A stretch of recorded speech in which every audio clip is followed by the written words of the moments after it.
लगभग 20 जिलों तक हम लोग पहुंच चुके हैं। उम्मीदवार की घोषणा कब तक होगी? उम्मीदवार की घोषणा माने नए साल के स्टार्टिंग में हो जाएगी।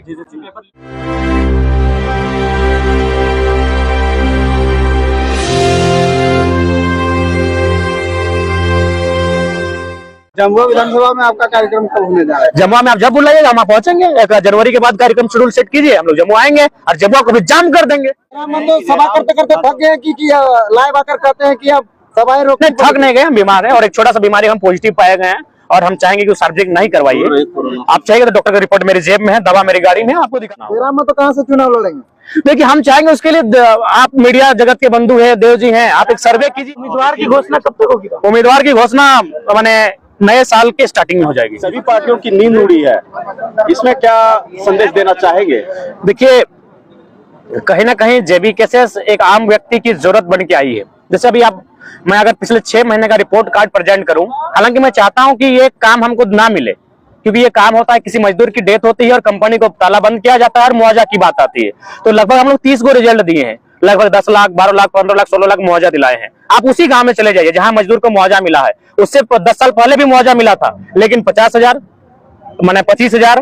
तो आखिर मुआवजा में डिफरेंस क्यों हुआ? इसलिए हुआ कि जब आंदोलन होता था तो गेट जाम आगे होता था, मजदूर की डेड बॉडी आगे होती थी, लेकिन विधायक जी की एंट्री पीछे से होती थी। वो 4 लाख 5 लाख लेते थे, 50 शेयर मजदूर को देते थे। लेकिन जेबी केसेस ने एक नया रास्ता दिखाया है कि जेबी केसेस मीडिया के साथ एंट्री करती है, एकदम फेसबुक में लाइव एंट्री करती है।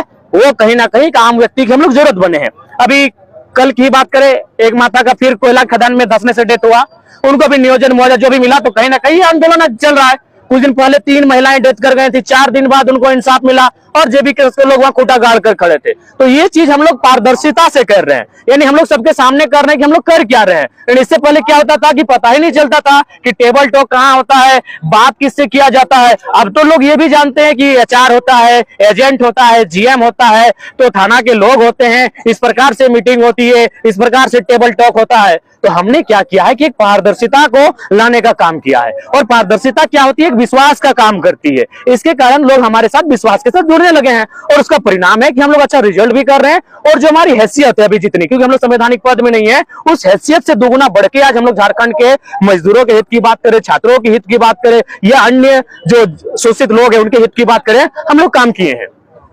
अभी तक गिरिडीह प्लांट के लिए क्या किए?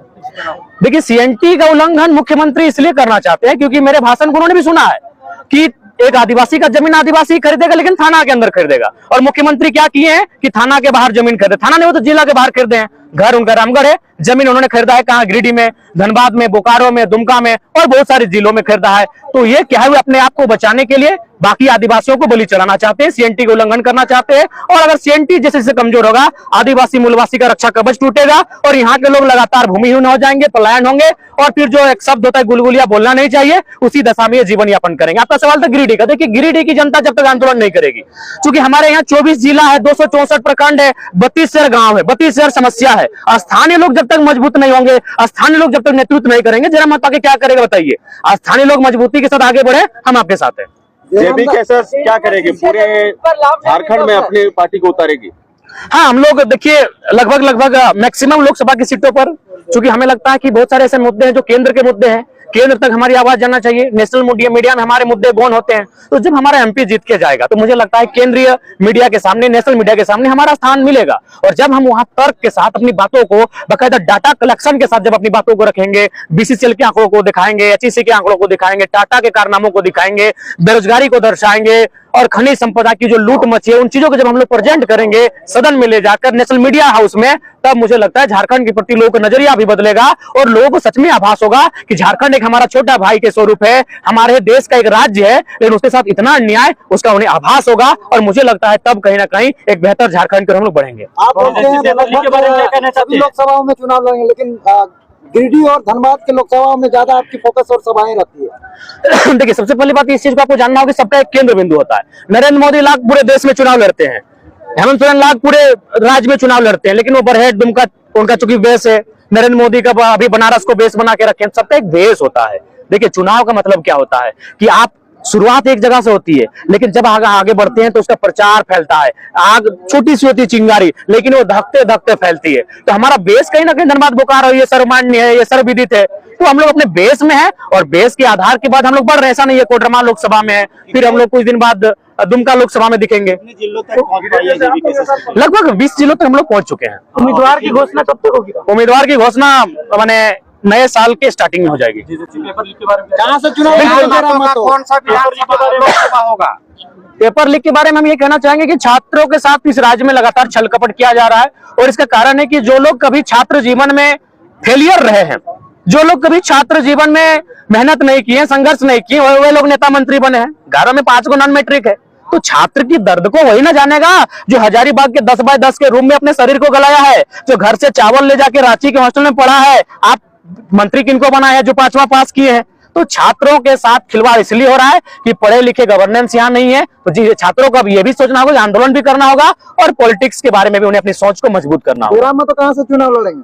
देखिए हम चाहेंगे उसके लिए आप मीडिया जगत के बंधु हैं, देव जी हैं, आप एक सर्वे कीजिए। केसेस का आंकड़ा बता रहा है ये कि हजारीबाग, कोडरमा, गिरिडीह और धनबाद और रांची, ये जगहों पे जो है, इन जगहों पे आपका मजबूत संगठन दिख रहा है। तो इन्हें कहाँ आप करेंगे? देखिए हम लोग अभी उम्मीद करते हैं कि हम लोग पहाड़ वाले हैं, तो पारसनाथ पहाड़ है, झुमरा पहाड़ जहाँ है देखेंगे। मतलब साफ साफ जाहिर कर रहे हैं कि गिरिडीह लोकसभा में आपकी तैयारी चल रही है। देखिए अगर आप रांची का रिपोर्ट ला के देंगे तो देखेंगे राजधानी भी कोई बुरी नहीं है। क्या जयराम माना जाएगा कि गिरिडीह से तैयारी चल रही है? देखिए तैयारी जनता कर रही है। हमने पहले ही कहा है कि देखिए हम लोगों ने कि हम लोग थोपा हुआ लीडर नहीं बोलेंगे, बनेंगे। जनता जहां चाहेगी, हमें जहां उतारेगी हम लोग उतर जाएंगे। तो अगर जनता चाहेगी तो कोडरमा से ही लड़ जाएंगे। अभी आप कोडरमा लोकसभा क्षेत्र में हैं। कोडरमा लोकसभा अभ्रक की नगरी बोली जाती है। यहाँ का पलायन का मामला बहुत ज्यादा है। तो आप किन मुद्दों? देखिए इसके लिए माइंस एक्ट में आपको सुधार करने की आवश्यकता होगी, लेबर एक्ट में आपको सुधार करने की आवश्यकता होगी, और ये सेंट्रल विषय है। तो सेंट्रल में जब तक कोई तर्क से, देखिए सबसे बड़ा चीज है आज नेताओं का आप बयान देखते हैं, क्या बयान होता है? हिंदू मुस्लिम पे बयान होता है, इंडिया पाकिस्तान में बयान होता है। तो ऐसे बयान नहीं होने चाहिए, तर्क होना चाहिए। किसी भी पॉलिसी पे अगर चर्चा करें तर्क होना चाहिए। तो आज तक मेरा मानना है कि झारखंड में कोई लीडर का माइंडसेट ऐसा है ही नहीं जो तर्क से वहां प्रेजेंट कर सके कि झारखंड की समस्या क्या है। तो झारखंड की समस्याओं को जब वो रिप्रेजेंट करेगा, लॉजिकली रिप्रेजेंट करेगा, जब माइंड एक्ट की बात करेगा, जब लेबर एक्ट की बात करेगा, जब डिस्प्लेसमेंट एक्ट की बात करेगा, तो मुझे लगता है कि जो समस्या आप अभ्रक की बता रहे कोडरमा में, वही समस्या कोयला की धनबाद में है, वही समस्या गिरिडीह की पत्थर में है। तो ये सारी समस्याओं का समाधान होगा। इसीलिए हम लोग दिल्ली के रुख कर रहे हैं। सभा करते करते थक गए कि लाइव आकर कहते हैं कि अब सभाएं रोकने? थक नहीं गए, हम बीमार हैं और एक छोटा सा बीमारी हम पॉजिटिव पाए गए हैं, और हम चाहेंगे कि सार्वजनिक नहीं करवाइए। आप चाहिए तो डॉक्टर का रिपोर्ट मेरी जेब में है, दवा मेरी गाड़ी में है, आपको दिखा सकते हैं। लेकिन इसीलिए, और मैं कुछ दिन बाद थोड़ा सा हम लोग कह रहे हैं कि जयराम माता के पास नीति नहीं है, बस वैसे ही चल रहे हैं। क्या? अच्छा एक बात बताइए, तो मीडिया लोग हैं, कुछ लोग ये बात अब क्यों सुनना? हमने तो सारी नीति आपके सामने रिप्रेजेंट कर दिया कि हम क्या करेंगे क्या नहीं करेंगे। आप डिबेट कीजिए, आप मीडिया लोग आपस में बैठ के डिबेट कीजिए। आंकड़ा लगा रहे हैं लोग कि कहीं न कहीं आप किसी राष्ट्रीय पार्टी के साथ सम्मिलित होंगे। नहीं, राष्ट्रीय पार्टी के साथ सम्मिलित नहीं होंगे। हम लोग इंडिपेंडेंट रहेंगे, झारखंड के मुद्दों के साथ रहेंगे। नहीं तो फिर देखिए माननीय प्रधानमंत्री आए थे लेकिन 1932 में बात नहीं कर पाए, चुपचाप। अभी तक आपका जेबी केसेस का रजिस्ट्रेशन नहीं हुआ है, पार्टी का लोगो नहीं आया है, सिंबल नहीं आया है, तो लोग यही समझ रहे हैं। अरे कोई पार्टी को उठा लेंगे, बहुत सारी पार्टी जमीन के नीचे दफन है। 1932 जेबी केसेस कैसे लागू करें? देखिए उसके लिए आपको कम से कम 2 घंटा का चर्चा करना होगा, जो अभी पॉसिबल नहीं है। उसके लिए हमारे पास 4-5 कॉलम होंगे, जिनमें आपका 32 का खतियान आएगा, जिलों का अंतिम सर्विस सेटलमेंट आएगा, हुक्मनामा आएगा, पट्टानामा आएगा, भाषा संस्कृति आएगी, राजपट्टे पत्रिकाएं आएंगी। तो बहुत सारे ऐसे विषय हैं जिनको चर्चा करने के बाद कॉलम 1, 2, 3 के आधार पर हम लोग स्थानीयता को तय कर सकते हैं।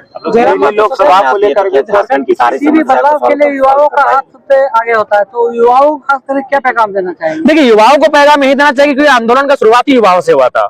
हम लोग अगर जाते हैं सत्ता में बैठते हैं, अगर गिरिडीह लोकसभा से हम जीत कर जाते हैं, तो सबसे पहली बात है देश के प्रधानमंत्री जो भी उस समय आते हैं उनसे सवाल होगी कि आपके 2 करोड़ का नौकरी कहाँ है, आपके पास जो रोजगार देने का आपने बात किया तो वो कहाँ है। हम ये सवाल करेंगे कि तरक्की और उन्नति का मतलब ये नहीं होता है कि अडानी की पत्नी 3 लाख की साड़ी पहने। तरक्की का मतलब ये होता है जब एक आम व्यक्ति की पत्नी अपने गठरी में इतना पैसा रखे कि जो बाजार का सामान है उसे खरीद पाए। जिस तरह से जेबी केसेस जयराम का लहर होता है, गिरिडीह में देखने को नहीं मिला जयराम को आगे नहीं कर रहे हैं। नहीं, ये गलत बात है। बहुत सारे आदिवासी चेहरे हमारे साथ है। कंधा से कंधा मिला। नहीं, बिल्कुल स्वागत है। ऐसी बात बताइए, किसको? ये खुला मंच है, खुला मंच है। अगर आप आज चूंकि मान के चलिए आप माइक पकड़े हैं, अगर आप हमको बोलते चिट्ठी में लिख के कि 2 शब्द मंच रखेंगे, क्या आपको मना करते? खुला मंच है, आप आइए, स्वागत है, आप आइए, स्वागत है। मतलब जेबी केसेस और जयराम का जो लहर है गिरिडीह में देखने को नहीं मिला, सर क्या कहते हैं? नहीं, बिल्कुल किसी ने देखने को मिला, शानदार लहर है। हम लोग विचारधारा है और अब हम लोग नुक्कड़ सभा में तब्दील हो चुके हैं। अब बड़ी सभाएं नहीं होंगी, ये तो हमने अब देखिए हमारे जो टैगलाइन वो भी बदल चुका है। बदला संकल्प सभा नहीं, अब जन आशीर्वाद जनसभा है। ये एक यात्रा पे निकले। अपना जो टैगलाइन जो बोल रहे हैं कि बदल रहे हैं, कल दिन में ये नहीं हो कि आपकी जो मैनिफेस्टो लेकर आ रहे हैं नहीं, मैनिफेस्टो और ये अलग विषय, मैनिफेस्टो अलग विषय होता है और हाँ ये वो बदलते समय से बदलते रहना चाहिए, वो एक अलग विषय है। जैसे एक तरीका होता है, अब हम लोग मान के चले गांव-गांव जाएंगे, डोर टू डोर जाएंगे, तो बदलाव संकल्प सभा नहीं ना होगा। बदलाव का मतलब बहुत विशाल सभा, एक 4-5 जिलों के लोग आना। जन आशीर्वाद का मतलब जनता से आशीर्वाद लेना, बातचीत करना, आई कांटेक्ट के साथ बात करना, जैसे आपसे हम बात कर रहे हैं। क्या सारी दिन का छुट्टी लेने वाले हैं, तो इससे जेबी केसेस किस रूप में आप आगे बढ़े? कैसे ना, जेबी कैसे बहुत सारे सिपाही है, यही हमारे बगल में इतने लोग सिपाही बैठे हैं, कोई किसी से कम नहीं, हर किसी में दम है, बस समय की बात है, आप देखिएगा। जमुआ विधानसभा में आपका कार्यक्रम कब होने जा रहा है? जमुआ में आप जब बुलाइएगा हम पहुंचेंगे। 1 जनवरी के बाद कार्यक्रम शेड्यूल सेट कीजिए, हम लोग जम्मू आएंगे और जमुआ को भी जाम कर देंगे।